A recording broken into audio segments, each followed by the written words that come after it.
यांचं आता आपल्याला मार्गदर्शन होईल.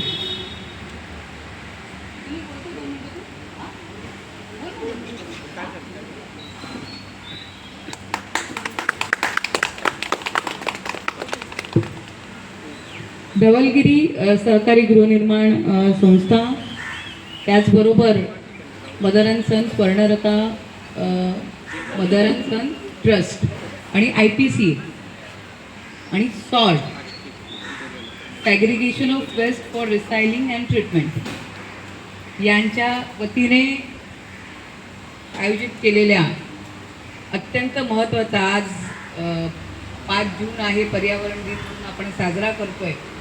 आणि त्याच वेळेला पर्यावरणाचा खऱ्या अर्थाने समतोल राखण्यासाठी आणि निसर्ग ज्या वेळेला आल्हाददायक असतो त्यावेळेला मिळणारा आनंद आणि ज्या वेळेला निसर्गाचाही कुठेतरी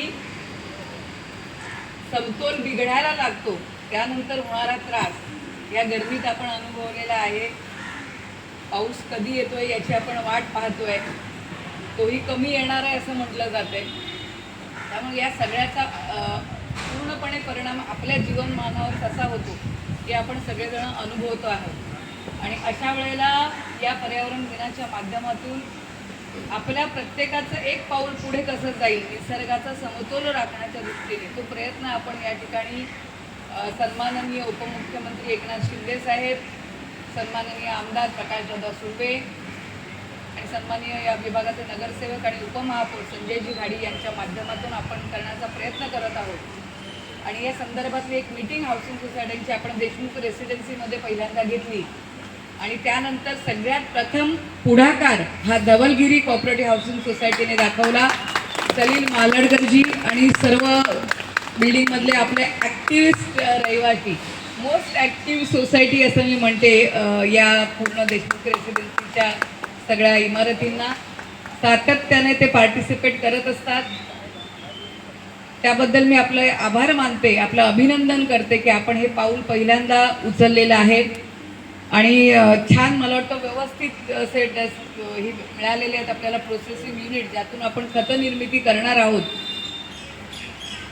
आणि ही मला वाटतं याच्यात आणखी गाडी साहेबांनी आठवणीने मला सांगायला सांगितलेलं आहे, ते जे मध्ये अक्षय कुमार आले होते आठवते महानगरपालिकेत हेड ऑफिसला, गाडी साहेबांचे आपण फोटो पाहिलेले त्यांच्याबरोबर.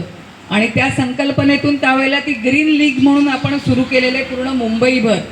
याच्यामध्ये आपल्याला इमारत म्हणून पार्टिसिपेट करता येणार आहे. त्याचे फॉर्म्स देखील आपल्याकडे अवेलेबल. सागर कधीपर्यंत होणार आहेत?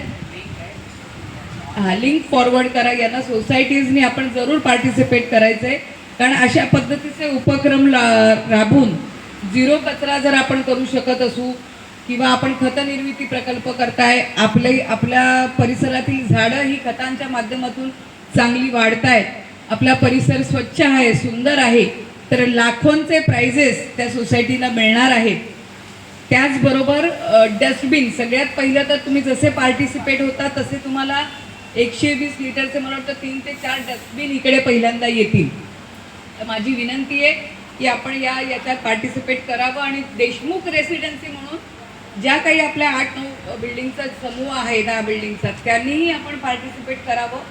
कारण हे एक तुम्ही वैयक्तिक सोसायटी म्हणून पार्टिसिपेट करू शकता आणि सोसायटीचा समूह म्हणून देखील पार्टिसिपेट करू शकता. अनायसे आपलं देशमुख रेसिडेन्सीचं फेडरेशन देखील आहे, तर त्यालाही आपण या ठिकाणी पार्टिसिपेट करायला लावू आणि अत्यंत चांगल्या पद्धतीने आपल्या विभागातून याकरता आपण पुढाकार घेतलेला आपण दाखवू. आणि ही खरोखर आनंदाची बाब आहे की आपण सगळेजण, मला वाटलं नव्हतं सुट्टीच्या दिवशी एवढी सोसायटीची मंडळी पण येतील, आपण आलेला आहात. मी आपले आभार मानते. आणि हा कार्यक्रम गाडी साहेबांनी ज्या संकल्पनेतून सुरू केलेला आहे, या कामाकरिता आपल्याला कुठली मदत, कोकोपीट आहे, आणखी काय वाटलं की कशी अवेलेबिलिटी करायची, सर आहेतच बरोबर ना. या ठिकाणी SPAचे प्रमुख म्हणून आपण आले बरोबर ना सर, IPCAचे प्रमुख म्हणून सर आलेले आहेत. आणि त्याचबरोबर सचिन जे मार्गदर्शन करणार आहेत वेळोवेळी आपल्याला इथे. आणि ते एक सुपरवायझर पण आपला येत राहणार आहे ना, मॉनिटरिंग करायला इथे की कशा पद्धतीने काम चाललंय. त्यामुळे सगळ्या पावलोपावली आपल्याला त्या ठिकाणी मदत मिळणार आहे. आणि हा कार्यक्रम आपण सक्सेसफुल करून दाखवूया. आपण सोसायटीवाल्यांना रिक्वेस्ट करायचं राहिलो का की तो कचरा आहे तो थोडा बारीक लागेल तुम्हाला, ओला कचरा.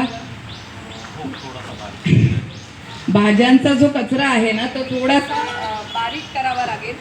तर ते आठवणीने आपल्या म्हणजे गृहिणींना कदाचित थोडंसं काम वाढणार आहे.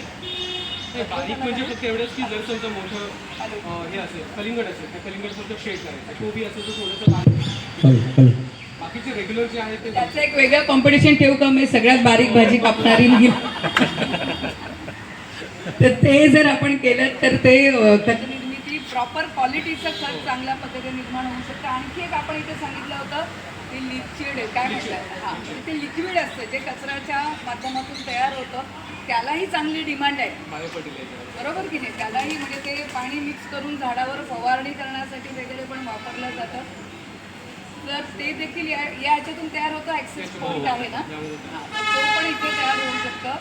म्हणजे कचऱ्याला तुम्हाला पैसे द्यावे लागतात. माझं तर उलटं म्हणणं आहे, जर हे आपण खूप चांगल्या पद्धतीने केलं ना तर कचऱ्यातून पैसा निर्मिती करून हे आपल्याला दाखवू शकतं. आणि याकरता धवलगिरी सोसायटीनी पुढाकार घेतला. सर्व स्वर्णलता ट्रस्टचे, सॉडचे, IPCAचे जे पदाधिकारी आहेत त्यांनी घाडी साहेबांशी संपर्क करून आपण पुढाकार घेतला. आपले सगळ्यांचा मी आभार मानते. अभिनव नगरला अशा पद्धतीचा एक प्रोजेक्ट या सगळ्यांच्या माध्यमातून आमदार प्रकाशदादा सुर्वे यांच्या माध्यमातून सुरू आहे.